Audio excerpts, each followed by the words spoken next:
Good morning, everyone. I am hanging out in my greenhouse, aviary, garden area with the ducks. Some of y'all are like, what's up with the ducks? Hey, ducks. Runner ducks and the Welsh Harlequins are hanging out. Anyway, I just wanted to do a real quick update on these tomato plants to give you an idea of how fast the roots and they are growing. Because I won't be able to do what I'm about to do probably in another week. I think they've been in here about a week and a half now in this system. Again, from the last video, we've got all the dirt filled in and what have you. As you can see, they've grown a lot. I had some, these were all tomatoes I started. Every single one of these I started from seed. And they ain't but about 4 weeks old from the time that the seed was put into an indoor hydro system. But I took several of the, I'll just show you, but I took several of the same plants from the same batch and I put them in the ground over there. And they're healthy, but they're not half this size. So they're growing more than twice as fast in the hydro system. Anyway, here's, this is one of the wild cherry varieties. No, it's a black cherry. And if you look at the roots and see how white those roots are, that's what you're looking for. Really white, healthy root system. And you can see coming off of the stalk as well. So like I said, there's gonna be a point soon where pulling these out won't be a good idea. They're also gonna be tied off to these wires. Let's just check a couple more just to give you an idea. See, and that one there's got some blossoms on it already. And what I'm gonna do, be a mean gardener and just take those blossoms away from that plant. And let's get some more growth before you go off setting fruit on me. Look at that. You know, these are just the initial roots. The hair roots are coming next. And I am gonna probably today, right now, I'm gonna go ahead and, that right there just lowered the level. We're gonna barely, by just doing that one little bump, barely touch the bottom of those cups at the top of the cycle now. I think most of these are cherry fruit tomatoes. I really do well with those. Here you can see this is why I have to stop taking them out. That one got bent. Just beautiful roots. And just look at that. You can see why they're beautiful roots. I don't get any of them there. And then this is the one tomato right here. This is called Defiant. This is like a medium fruit-sized regular tomato. And I'm gonna bet it might have a little bit more of the hair root action going, and it does. But you can see those roots are now all the way. That's inside there. That's down to the bottom of the bucket. You can see there. So these are now at a point where they're gonna do well. They're just gonna do well. We'll see how long they last. I mean, I get burned by tomato blight every single year. Every single year. And if this buys me 3 weeks more production before the blight is just not worth it anymore, and then I grow something else in this same system for a second crop, that's fine with me. I put a lot of tomatoes away. I freeze them and I dehydrate them. Last year I did 6 quarts of cherry tomatoes dehydrated. We're just about to run out now. So with eating keto, I don't eat too many tomatoes at once. That right there, that is from a tomato I bought. And it had a second tomato with it. Like it was 2 in 1. And it just didn't look very happy. It was about as big as that bottom piece coming off right there. And it looked pretty sad. I was gonna put it in the ground when I separated, and I thought, you know what? Let's get some, so I'll plant that today. I was actually gonna plant it yesterday, but we had hail coming in and it was one of my backup plants. I got a bunch of backup plants in the indoor system right now. This is an eggplant that I had 2 in 1 plug in my own started system. And I was able to just kind of pull it out of that rapid rooter plug, and it seems, wow. I figured most of the roots coming out of that plug there would have been from the other plant, but yeah, so that one's doing well. Well, I know what I did. Okay, I was confused. What I did, see that plug there? See, that's off to the side. What I did, I took an older plug, a reused plug, and I cut it with my knife, and I made it like a cloning collar, and I wrapped it around. Okay, that's forgot already. But that's been in there about a week, and it was pretty sad, so I think we'll save that plant. And obviously, we can't grow an eggplant in there. It's just gonna get too big, but this is, I wanted to test the viability of my seed from the one of the arugula plants that went to seed. and make sure the seed was mature enough before I went and harvested it, and obviously it is. And this is another one of those situations where you have I had some yellow Swiss chard, and I had a second plant, and just pricked it out. So what I'm finding is using this kind of as a rehabilitation nursery, I'm able to take a lot of plants I would have just discarded and recycle them. And then look at this already. Now, honestly, like you saw me pluck the blossoms off of the tomato plant, I should have pulled all the blossoms and all the set berries off of these little bitty strawberry plants. Some of them aren't going to be the best quality, but just to be honest, I built this for my grandkids. So if they get a few berries they can pick, you know, maybe next week, that's damn near ripe enough now. Maybe I'll let them pick a couple today. And if they taste, I'll have to do a grandpa sample to see if these are okay to pick, if they're sweet enough yet. Let's see. Oh yeah. Wow. Those are way better than I thought they'd be. So I'll find 2 of them that one of them each can pick, and we'll let them pick those today. So wow. Okay, I said it was for the grandkids, and given it's only gonna get better from here, it's for the grandpa too. It really is. So it rained last night, so my pond filled a little. That's my project this week, get this all plumbed and ready to go, and do my cut sheet and get all the material. I think in addition to decking the back of this, I'm gonna go like maybe 4 wide with 2x4s, because I've already got those joists I can just connect to, and just make a wooden path all the way down through those beds. It'll just be a lot more comfortable to walk on, and it's not gonna cost a lot of money to do. So that's where we're at. Let's go again. Let's take one more look at the size of those tomatoes. Those are all about 4 or 5 weeks old, started from seed. And the littlest one, I guess you'd say, is that guy right there. Let's go look at their sisters from the same batch that are in the ground. And you'll see what I mean about how fast hydro does. So there's one right there. In fact, I don't know if you can see him, because let me go around the other side. Here's one here. There's nothing wrong with him. And to be fair, when I plant tomatoes in the ground, I do put them, you know, deeper. There's one there. Get out of your way with the shadow. There's one there. There's one there. See how little they are comparatively? Right? I mean, there's nothing wrong with them. They're just small.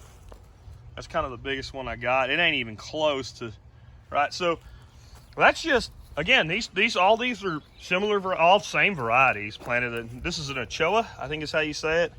It's a South American thing. It kind of looks like half pepper, half cucumber. And it's doing real good. I said goodbye to it last night, or yesterday evening. I told it goodbye, but it wasn't gone this morning. And the reason is we were supposed to have massive hail last night. I said goodbye to all these plants last night. I was like, sorry guys, I think bad things are gonna happen, and it didn't. Look at the fennel. That's all started from hydro. That's all in my, you know, indoor seed starting system. And you can see that fennel bulb right there? Look how little it is. Just the difference. There just gets less sun there. And what I'm doing, I'm playing with stuff right now in the garden. I'm learning my zones, what's gonna do well in what different spots. So I'm just planting random plants. I'm not getting really intricate with my design. These are some eggplant that they're just starting to adapt to being put in the ground, but they're out getting blasted with heat. And you see what I did there? I pulled, so there's some string algae growing in my fish nursery, and I pulled it out with some of the duckweed and I mulched it. So there's some additional fertilizer. That one got started a little bit sooner. You can see he's sitting in the shade just right now, but this is my late sun bed. So heat-loving, sun-loving plants. This is gonna be the last bed of the day to get into shade. Where, you know, those guys over there, by 5:30, 6 o'clock, they're in full shade even in the main part of summer. So there's my eastern sun, western shade, and kind of a mix across the front.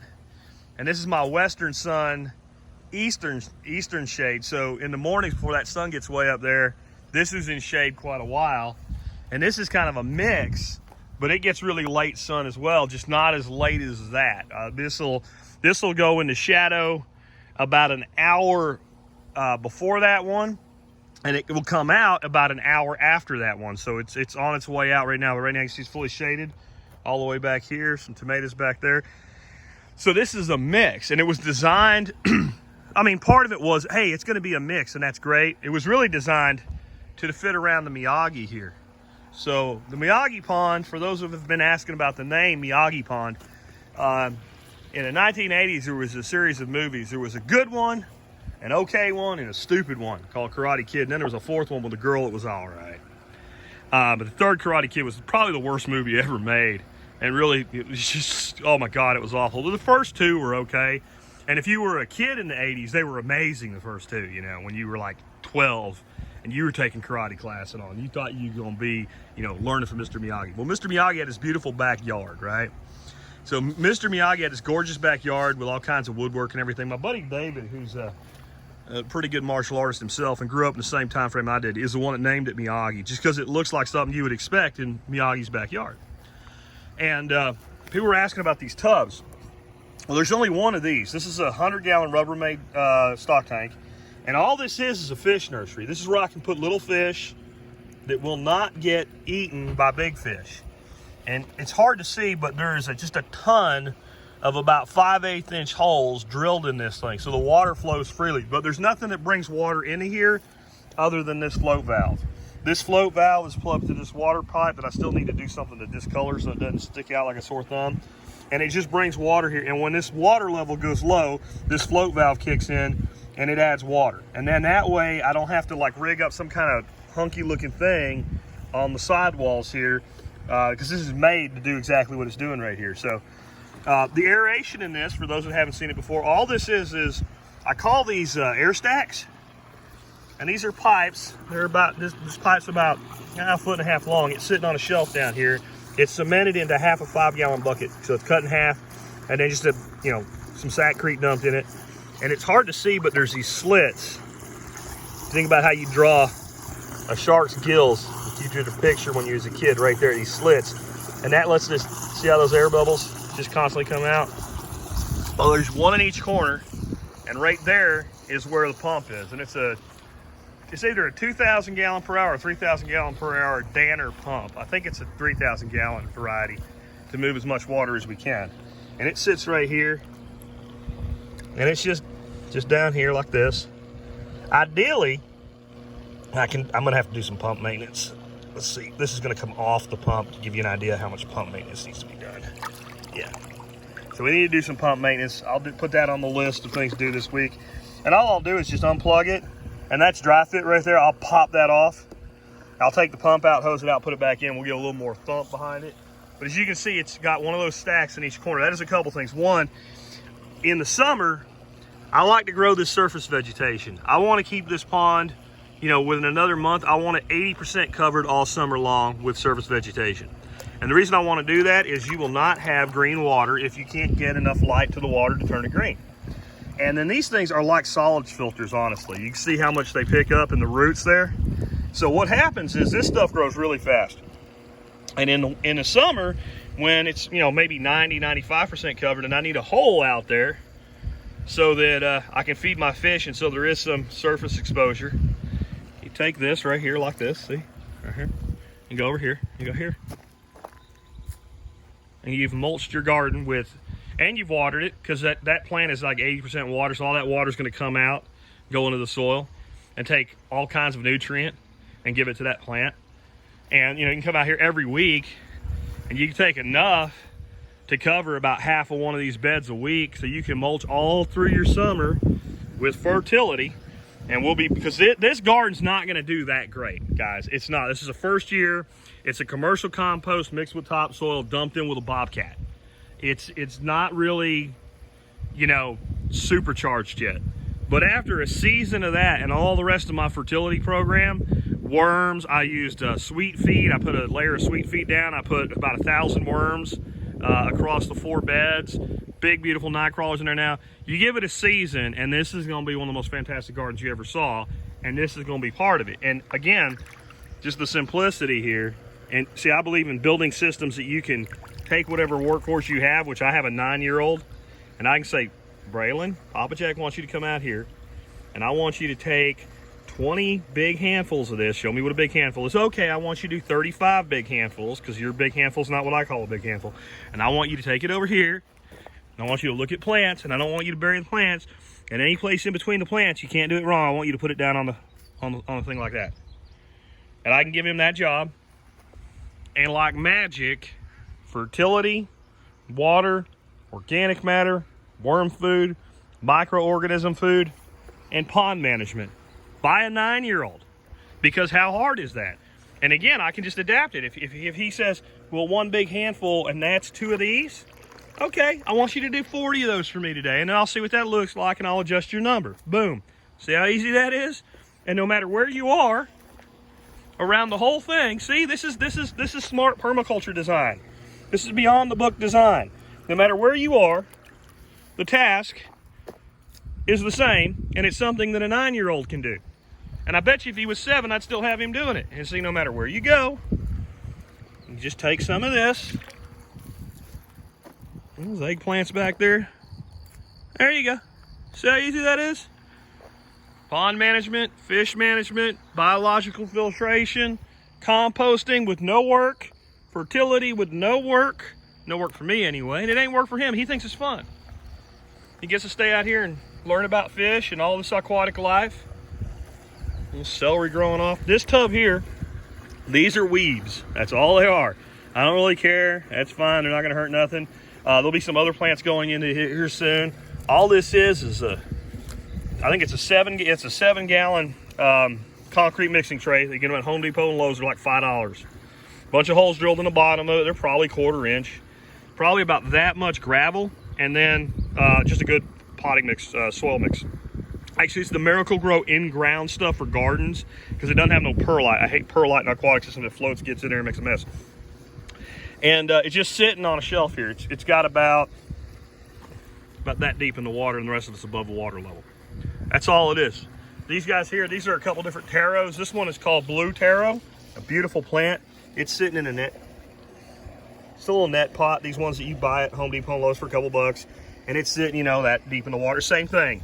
It's, you know, about that much gravel and then a soil layer. It likes to grow in even somewhat anaerobic conditions. These are weeds. And what do we do with weeds? If we don't let them go to seed, we can also teach the grandson, hey, come out here and just pull the, I don't care if the roots stay in the ground. Take the weeds, throw them on the garden. And all we're doing is another type of nutrient harvesting there.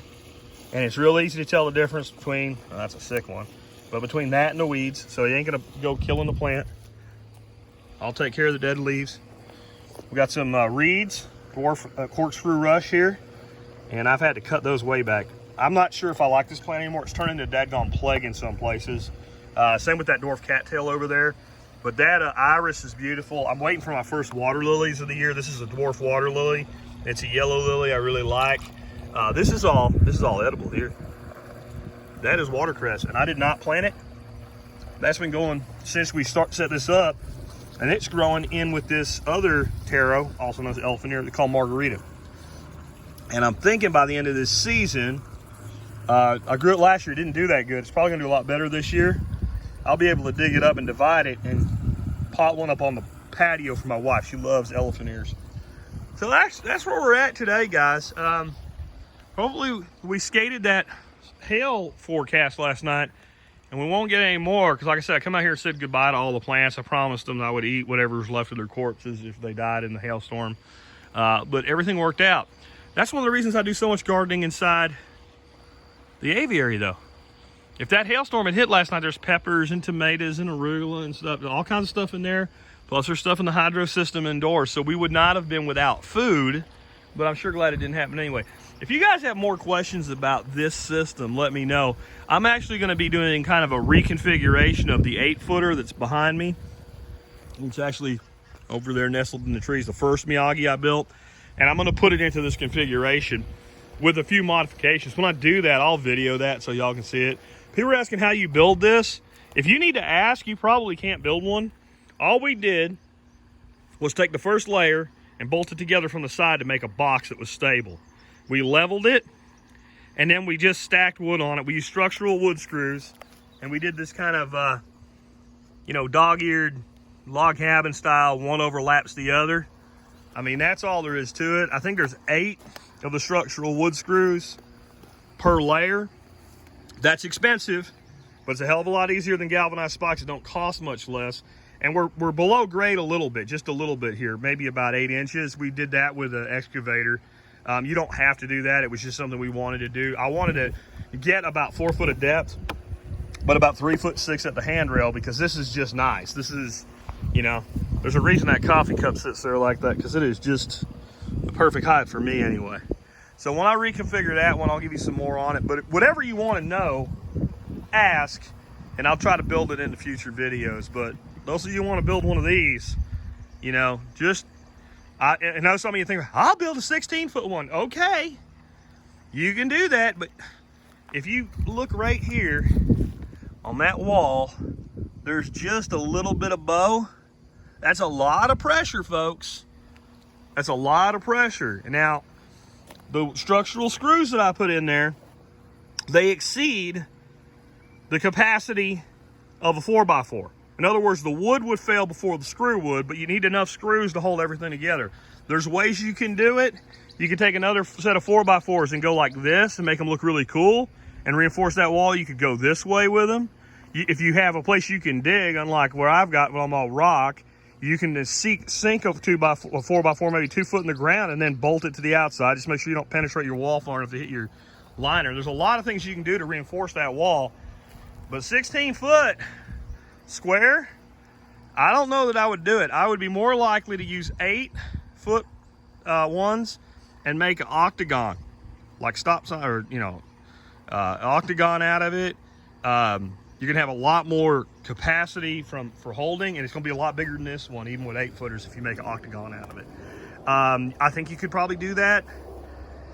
You know, maybe a sextagon shape out of 12 footers and be really big, but I like the square look. Well, here they come strafing me again. We'll catch you later.